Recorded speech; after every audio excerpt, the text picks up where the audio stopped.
Antes de empezar el video, me gustaría aclarar que yo soy un fiel seguidor de la ciencia. Creo firmemente que el método científico es el mejor método descubierto por el ser humano para lograr avances increíbles como los avances que hemos obtenido hasta ahora los seres humanos. Para quienes se preguntan cuál es el método científico, pues les cuento que no hay exactamente un método científico, sino varias metodologías según la temática que se esté estudiando, pero generalmente consta de 7 pasos, donde primero se hace una observación, luego se plantea una pregunta, seguido se formula una hipótesis o explicación para que pueda ponerse a prueba. Luego de eso se realiza una predicción con base a la hipótesis que hemos hecho anteriormente. Terminando este paso, se repite el proceso, se utilizan los resultados para formular nuevas hipótesis y así van comparando cuál de las hipótesis es la que más respaldo tiene en la evidencia. Este método es sin lugar a dudas el mejor que hemos descubierto nosotros, los seres humanos. Gracias a él podemos volar con los aviones de un país a otro en cuestiones de solamente horas, gracias a que los científicos descubrieron la aerodinámica y la física. También tenemos la cura para cientos de enfermedades que antes literalmente era impensable el pensar que un ser humano se podría curar de esas enfermedades tan terribles. Gracias a eso también tenemos los teléfonos en nuestro hogar, los teléfonos celulares que hoy en día, sin lugar a dudas, tienen una utilidad totalmente increíble.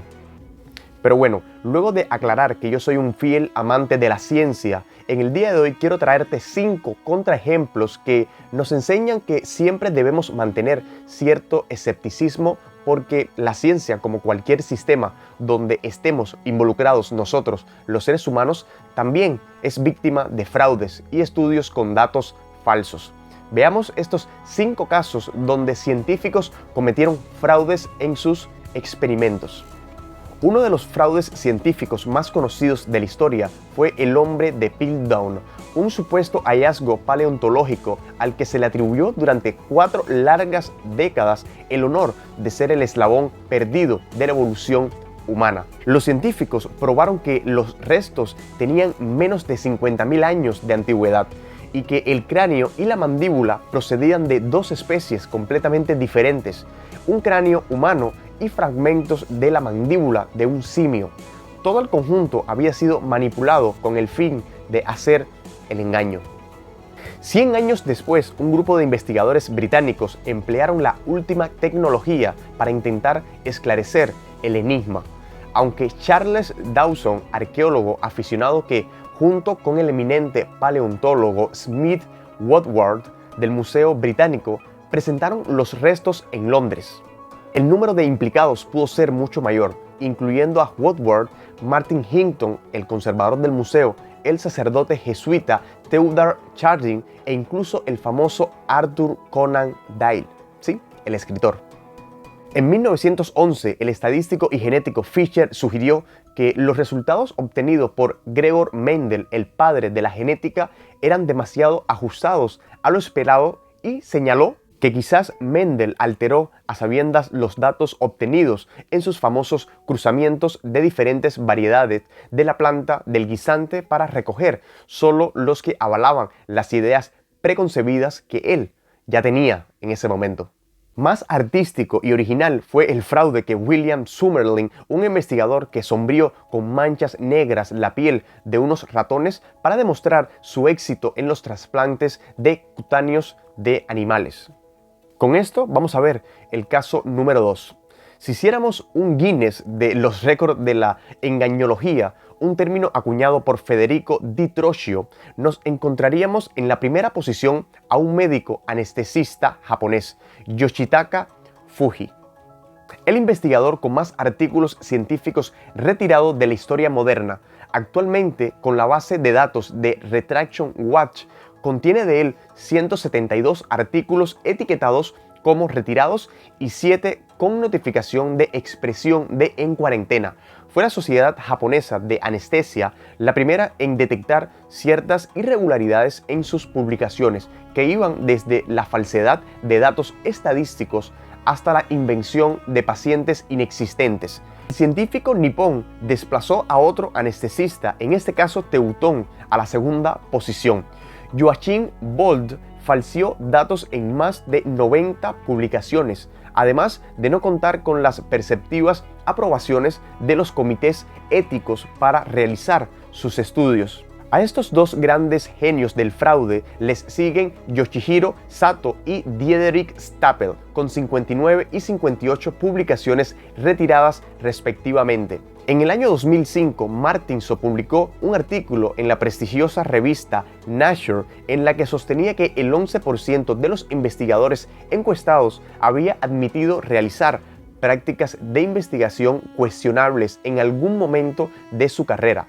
7 años después, la revista PNAS había aclarado o publicado un artículo en el que se señalaba que el fraude científico, lejos de disminuir, se ha multiplicado por 10 desde 1975 y que la gran mayoría de los trabajos que han sido retirados se deben a engaños intencionados. En algunos casos es muy complicado combatir los fraudes porque han calado hondo en la sociedad y tienen decenas de miles de seguidores por todo el mundo. Esto ha sucedido, por ejemplo, con la publicación del gastroenterólogo británico Andrew Wakefield, que en 1998 vinculaba erróneamente la vacunación triple vírica que protege frente a la papera, sarampión y la rubiola con la aparición de autismo, aunque actualmente está más que demostrado que Wakefield no solo que manipuló los datos, sino que también falseó la información para recibir compensación económica. Hoy son muchos los que siguen actuando de altavoces de esta ignominia científica. Caso número 3, que fue el mayor escándalo de la ciencia española. En 2017 se destapó el mayor fraude dentro de la ciencia española, salpicando a multitud de estamentos de la investigación mundial, a algunos de los mejores científicos de España y de Estados Unidos. No solamente eso, sino también a prestigiosas revistas científicas e investigadores internacionales de primera fila e incluso el Consejo Europeo de Investigación dedicado a impulsar la excelencia de la ciencia europea. La protagonista es la bióloga Susana González, despedida de manera fulminante el 29 de febrero de 2016, después de que su organismo, el Centro Nacional de Investigaciones Cardiovasculares, detectara un reguero de sospechosas irregularidades en cada uno de sus trabajos destinados a curar corazones de personas enfermas. Desde entonces, 3 prestigiosas revistas científicas, Nature Communication and Cell Cycle, han retratado 4 de los estudios que González publicó en ellas entre 2006 y 2015. Pero las presuntas trampas de la bióloga española comenzaron mucho antes. La revista de la Sociedad Microbiología de Estados Unidos Molecular en Cellular Biology ha anunciado la retirada de un 5º estudio publicado por González en el 2003. Y eso fue solamente cuando era una prometedora investigadora en el Centro Oncológico Memorial Sloan Kettering de New York. Expertos en tecnologías digitales nos han informado de que algunos de los datos publicados en este estudio fueron muy probablemente manipulados digitalmente, sostiene ahora la revista. Esta 5ª retracción, que sugiere que Susana González cometió graves irregularidades como la presunta invención de experimentos nunca realizados entre 2003 y 2015 sin que absolutamente nadie diera la voz de alarma. Además de en el SNIC de Madrid y en el Memorial Sloan Kettering de New York, González también trabajó en ese periodo en el Centro Nacional de Investigaciones Oncológicas, uno de los mejores del mundo, también con sede en Madrid. 3 antiguos compañeros de la bióloga en ese campus madrileño, ajenos entre sí, afirman que todo el mundo allí conocía las irregularidades en un silencio a voces, señaló. Y comenzamos con el caso número 4. Una teoría sin probar. La ciencia sueca no ha contado con muchas alegrías últimamente. Y es que después de que la cúpula del Instituto Karolinska de Suecia, que alberga el organismo que otorga el Premio Nobel de Medicina, tuviera que dimitir por un escándalo relacionado a los trasplantes de tráquea, Un estudio de la Universidad de Uppsala fue retirado y calificado de fraudulento. El trabajo defendía que los desechos en formas de microplásticos que abundan en el mar aumentan la mortalidad de algunos peces. Sin embargo, tras la alerta de varios científicos, un comité dictaminó que el trabajo tenía irregularidades y falta de datos básicos. Recomendaron su retirado, afirmando que sus autores eran culpables de deshonestidad científica e intelectual. Y para analizar el último caso de estos fraudulentos estudios, imagínate esto: un perro, sí, un perro australiano, es incluido en la junta de nada menos que 7 revistas científicas. Suena increíble, ¿verdad? Este hecho no fue un accidente ni un error, sino una estrategia planteada por el investigador Mike Dowd. Vamos a descubrir cómo y por qué este investigador decidió utilizar a su perro en un experimento que puso en evidencia una triste realidad, ¿sí? La falta de rigor en algunas publicaciones académicas. Para empezar, el experto del que estamos hablando es Olivia Doll, un perro australiano. Su dueño, el investigador Mike Dowd, creó una personalidad ficticia para Olivia, quien en su perfil aparecía como una eminencia en campos tan variados como la psiquiatría, la medicina respiratoria, el abuso de drogas y, para añadir algo absurdo, también era experta en masajes caninos.